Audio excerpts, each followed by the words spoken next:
बिस्मिल्लाहिर्रहमानिर्रहीम अल्लाहुम्मा सल्लि अला मुहम्मदिन अब्दिक व रसूलिक व सल्लि अलल मुमिनीन वल मुमिनात वल मुस्लिमीन वल मुस्लिमात अल अहयाइ मिनहुम वल अमवात। एक तो चंद एक मारूज़ात अर्ज़ करूँगा मौजूदा जो हालात चल रहे हैं इनके ऊपर, और दूसरा हमारा जो मौजू है वह सूरह यासीन के अंदर मैंने आपको बताया था ना कि 2-3 आयात ऐसी हैं जिनकी तासीर, जिनकी ताकत और जिनकी अल्लाह ने अजीब किस्म के इसरार छुपाए हुए हैं ताकत के लिहाज से, तो उस हवाले से भी डिस्कस करूँगा। तो बहुत सारे अहबाब ये कहते हैं कि जो मौजूदा हालात हैं इनके ऊपर कुछ चीज़ें बयान होनी चाहिए। देखें, ये तो हमारा शोबा नहीं है, ठीक है, और इन चीज़ों पे अक्सर हम हज़रात डिस्कस नहीं करते। लेकिन एक बात कह देता हूँ कि ये जो मौजूदा अवामुन्नास ने इन बड़े मदारियों के ऊपर अपनी नज़र जमा ली है कि फ़लाँ आएगा तो हालात ठीक हो जाएंगे, फ़लाँ साफ कुर्सी पे बैठेंगे तो मुल्क बहुत ऊपर चला जाएगा। अच्छा, आप तजर्बा कर लें 2013 में, 18 में, 24 पे अवाम ने जिस चीज़ पे भी उम्मीदें लगाई हैं ना, अल्लाह ने इंसान को और परेशान किया। क्योंकि ये मुल्क की आप भी इस मुल्क में रहते हैं और हम भी इस मुल्क में रहते हैं। हम जिस अदारे में चले जाएं वहाँ लूट मार, खसूट, करप्शन, बेईमानी, नसरबाजी हर जगह में मौजूद है। यानी आपका अगर ताल्लुक़ नहीं है, सोर्स नहीं है, तो आपको वहाँ जगह जगह पे यानी अपने रिश्वत देनी पड़ेगी, झूठ बोलना पड़ेगा, फिर जाके आप अपना काम निकाल सकते।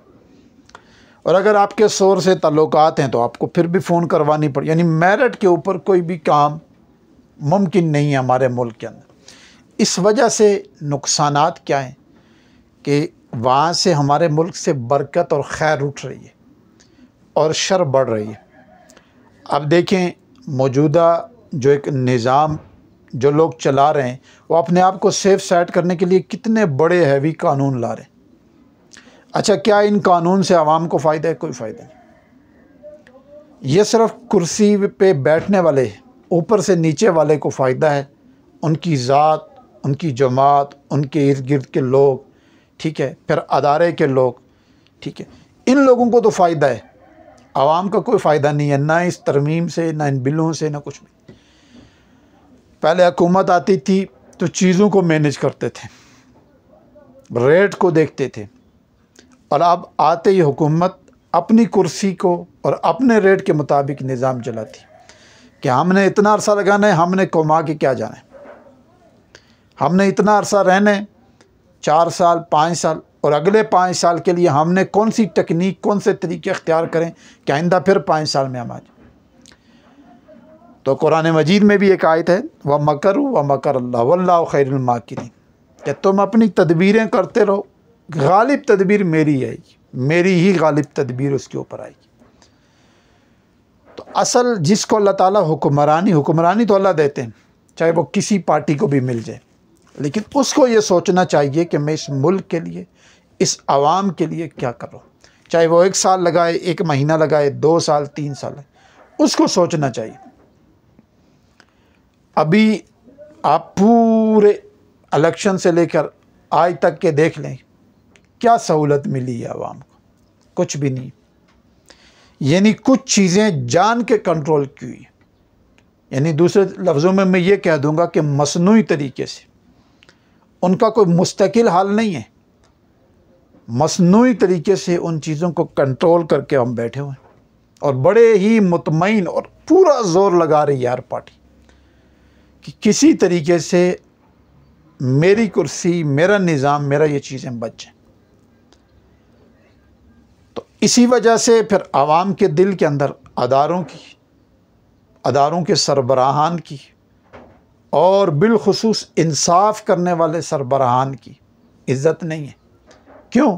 कि जब इंसान अपना कलम बेचना शुरू कर देता है, जब मुनसिफ अपने फ़ैसले दबाव में आके, प्रेशर में या लालच में आके प्रेशर में तो खैर बहुत कम लोग करते, ज़्यादातर लालची होते। उस पे आके जब इंसान करता है तो फिर उस चीज़ से, पूरे निज़ाम से अल्लाह ताला फिर बरकत उठा देते हैं, खैर उठा देते। तो इस हवाले से हमें ज़्यादातर इस्तिग़फ़ार करना चाहिए। और किसी भी बड़े मदारी के ऊपर, ये सारे मदारी हैं, इनके ऊपर कोई भी उम्मीद नहीं रखनी चाहिए। चाहे वो किसी अदारे का सरबराह है, चाहे वो सियासी जमात का सरबराह है, कोई भी बंदा है, इनके ऊपर उम्मीद ना रखो, उम्मीद अपने रब पे रखें और अल्लाह ताला से मांगते रहें तहज्जुद में और कुछ मखसूस आमाल करके, या अल्लाह ताला कि हम अपने बदअमालियों की भी माफ़ी आपसे चाहते हैं और हमें कुछ अच्छे नेक साले लोग अता कर दें। अब देखें ना, हमारे इर्द गिर्द के जो दूसरे ममालिक हैं जो कमज़ोर थे किसी वक्त, आज उनकी करेंसी कहाँ खड़ी और हमारी कहाँ खड़ी।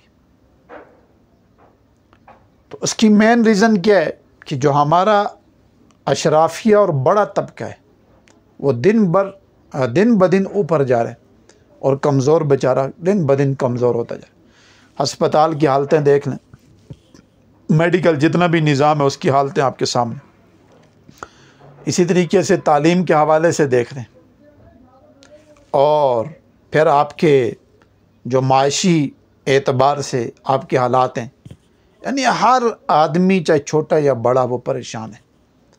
जितना भी इन्वेस्टर मुखलिस हैं जो पाकिस्तान के अंदर सरमायाकारी करना भी चाहते हैं वो परेशान है। अच्छा, वो दो तरीके से परेशान है। एक तो वो ये परेशान है कि पाकिस्तान में अगर इन्वेस्टमेंट करते हैं तो हमें तो इब्तदा में अपने अदारे ही नहीं छोड़ेंगे, हर अदारा आ जाएगा अपना अपना मुंह खोल के। तो अब ज़ाहिर बात है जब हर अदारा एक बंदे को नोचने की कोशिश करेगा तो उसको क्या ज़रूरत है अपने पाकिस्तान में पैसा रख, वो वहीं से उठाएगा पैसा, किसी और जगह चला जाए। हालांकि जो मुल्क तरक्की करते हैं वो ऐसे लोगों को प्रमोट करते हैं, उनकी पूरी दिफाई निज़ाम बनाते हैं। क्यों कि एक आदमी देखे, एक आदमी है वो 10 अरब रुपया पाकिस्तान में लगाता है, 2 अरब लगाता है, 4, 5, 6 अरब लगाता है, सरमायाकारी करते हैं किसी मुल्क में भी, तो फ़ायदा उस आदमी को भी होता है लेकिन मुल्क को भी होता है। मुल्क तब उठता है जब आपके मुल्क में पैसा दबा के नहीं रखा जाता, जब उसके अंदर रेल पैल शुरू होती। जब मार्केट में पैसा ओपन होगा तो फिर उस मुल्क में खुशहाली आएगी, क्योंकि हर बंदा उस चीज़ से मुस्तफ़ीज़ होगा। अब मिसाल के तौर पर पानी की मिसाल है। अब पानी की जब किल्लत होती है तो हर कोई तंग होता है, लेकिन जब अल्लाह ताला उसकी फरावानी कर देते हैं तो सारी दुनिया उससे मुस्तफ़ीज़ होती है, चरिंद परिंद इंसान सब मुस्तफ़ीज़ होते। लेकिन वहीं से अगर खुशहाली आ जाए तो सारी परेशान है। तो अब इसी तरीके से जब माईशत बैठेगी तो सारा निज़ाम बैठ जाएगा।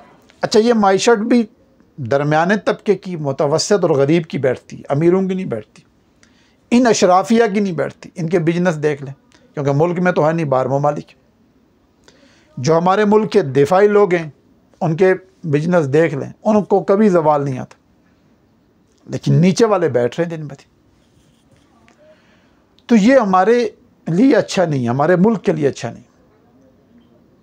तो आवाम को चाहिए कि वो अपने रब से उम्मीद रखे और अल्लाह ताला से मांगे, इनके ऊपर उम्मीद ना रखे। ये जितने भी हैं, अब देखें ना, एक बंदा जेल में, सारे उसको खुले लेन लगाने के लिए उसके इर्द गिर्द जमा है, लेकिन होगा तो वही जो अल्लाह को मंजूर होगा।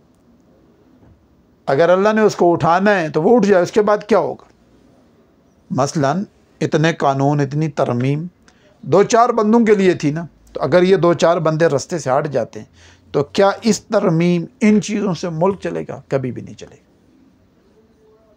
क्योंकि मुल्क तब चलता है जब अमन होता है, एतमाद होता है। एक बंदे को दूसरे पे, छोटे को बड़े पे, एक आदमी के साथ ज़्यादती होती है वो अदारे में जाता है, इदारे पे एतमाद हो। एक आदमी के साथ केस हो गया, वो अदलिया में चला गया, वहाँ उसको यकीन हो कि ये मुनसिफ मेरे हक़ में फ़ैसला करेगा। वहाँ ये नहीं कि मुनसिफ को ऊपर से फ़ोन आ गया या मुनसिफ के आगे चंद कायदे-आज़म रख दिए नोट और मुनसिफ का कलम उधर मुड़ गया, तो फिर यहाँ तरक्की नहीं है, यहाँ तनज़्ज़ुल है। क्योंकि कुछ फ़ैसले इंसान करते हैं, कुछ रब्बुल आलमीन करते हैं, और जो फ़ैसला रब्बुल आलमीन का होता है वही फ़ैसला असल होता है। तो इसलिए मौजूदा जो हालात हैं हमें इन पे उम्मीद नहीं रखनी चाहिए। बस अल्लाह की तरफ मायूस नहीं है हम, अपने रब से अच्छी उम्मीद है कि इंशाअल्लाह इन मदारियों से, इन यानी ऐसे जो निज़ाम को पूरे सिस्टम एक सोटी की तरह, यानी गाय भैंस सबको समझा हुआ है, बस सोटी हाथ में रख के सबको धकेलना चाहते हैं, ये ऐसा कभी भी नहीं हो सकता।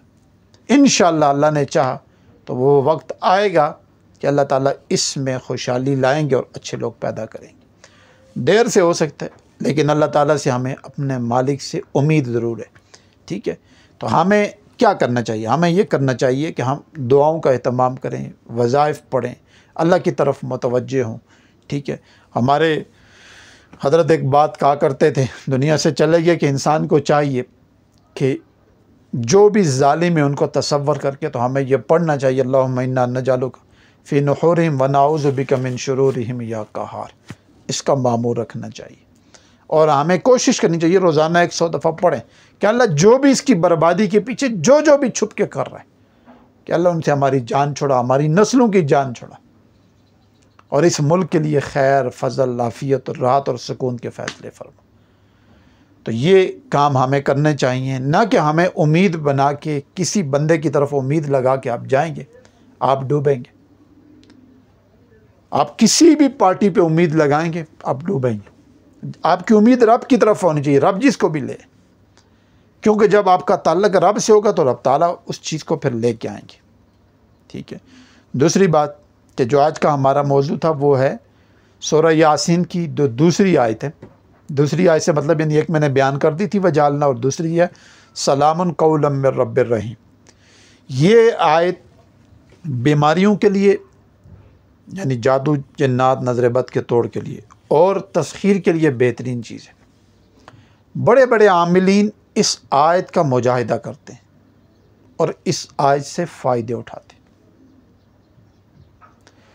इस आयत का जो बेहतरीन अमल है, वो अमल, इसका तरीक़ाकार ये है कि सलामुन कौलम मिर रब्बिर रहीम को 817 मरतबा फ़जर के बाद तस्खीर की नीयत से पढ़ा जाए, और इसका तरीक़ाकार ये करे कि जब सूरज निकल रहा हो तो उस वक़्त इसको शुरू करे, यानी जब सूरज की शुआएं फूटना शुरू हो जाए तो फिर पढ़े, और ये तसव्वुर करे कि जैसे जैसे ये सूरज नज़र आना शुरू हो गया, इस तरह अल्लाह ताला मेरा सूरज भी निकाल रहे, यानी मेरे ऊपर से भी राहत, करम, फजल के मेरे सूरज भी निकल रहे और मेरी भी एडवर्टाइज मशहूरी हो रही है। ये तस्खीर का अमल है।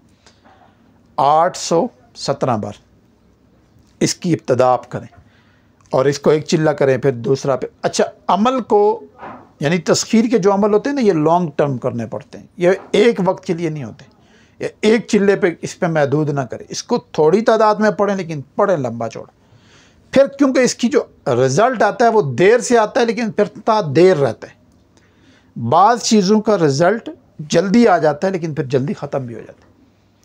तो आपने इसकी नीयत लंबी कर दो, और दुनिया के जिस कोने में भी इंसान को सूरज तो सुबह नज़र आता है, बस फजर पढ़ के इंतज़ार कर ले, जहाँ से भी बस वो किरणें फूटनी शुरू हो जाए, उधर ही खड़ा हो जाए, खड़ा हो के बस उधर रुख मोड़ के और शुरू हो जाए, सूरज को भी देखता रहे और सिर्फ इस आयत को पढ़ता रहे, काउंटर हाथ में रख ले।